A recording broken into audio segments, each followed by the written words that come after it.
How bad is the Taliban? And when I ask how bad is the Taliban, I'm really asking how bad is Islamic law? Well, there's footage of an American military jet taking off from the Kabul airport, and people outside the jet are so desperate to get out of Afghanistan that they try clinging to the side of the jet as it takes off. These people would rather take their chances clinging to the side of a military jet than be under the control of the Taliban. There's also footage of these people plunging to their deaths after the plane took off. I'm not going to show that footage, but it is available on YouTube. For future reference, this is not Mission Impossible, where Tom Cruise clings to the side of a jet and then gets inside. Ladies and gentlemen of the world, if you hang on to the side of a jet as it's taking off, hoping to get wherever it's going, you're going to die. Even if you fall right after takeoff, you're still going to die because that jet will be moving at somewhere in the 150 to 200 miles per hour range, and your bones are going to be shattered. And that's really the takeaway here.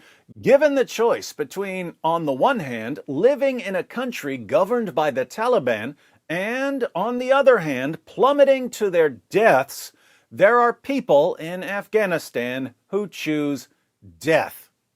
They would literally rather fall to their deaths than fall into the hands of the Taliban. In other words, they would rather die than face Islamic law because they experienced it 20 years ago. Ironically, the jet clingers are Muslims, and if you asked them if they want to live under Islamic law, they would say, yes, of course we do. Just like Muslims in the West say, because they don't know what's in their sources, and they assume that it's not what they see from the Taliban. Meanwhile, here in the US, if you say that there's any problem whatsoever with Islamic law, you're considered a racist, Islamophobic, hate-mongering bigot. We all know that Islamic law is violent, oppressive, misogynistic insanity derived from the ramblings of an illiterate 7th century Arabian caravan robber, but somehow our politicians and journalists and educators and entertainers have convinced themselves that they're noble and just and good and tolerant so long as they say the exact opposite. Can you imagine what it would be like for one of these Afghani jet clingers if he somehow managed to hold on to that jet until it landed somewhere else? Just imagine, he's so desperate to escape the Taliban that he clings for dear life to a US military jet. That jet lands on some base. Then the poor Afghani jet clinger jumps on the side of another plane and holds on to that one all the way to the United States of America. He lands in the US, and he's instantly famous for being the man who flew halfway around the world by clinging to the sides of jets.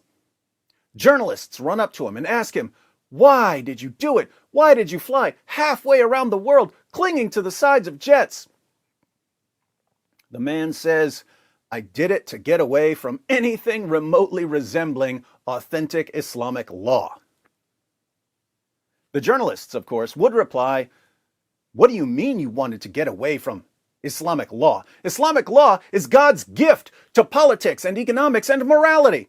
That and socialism, you freaking bigot, you Islamophobe, you racist. Why don't you grab onto another plane, this time to Germany, because you're a Nazi, you stupid Islamophobic, racist Nazi.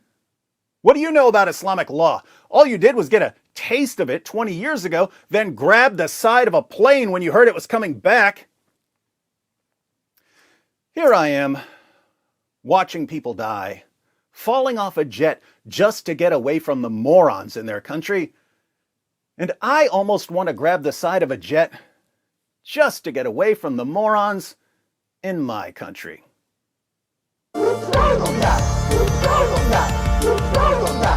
just backfired on you.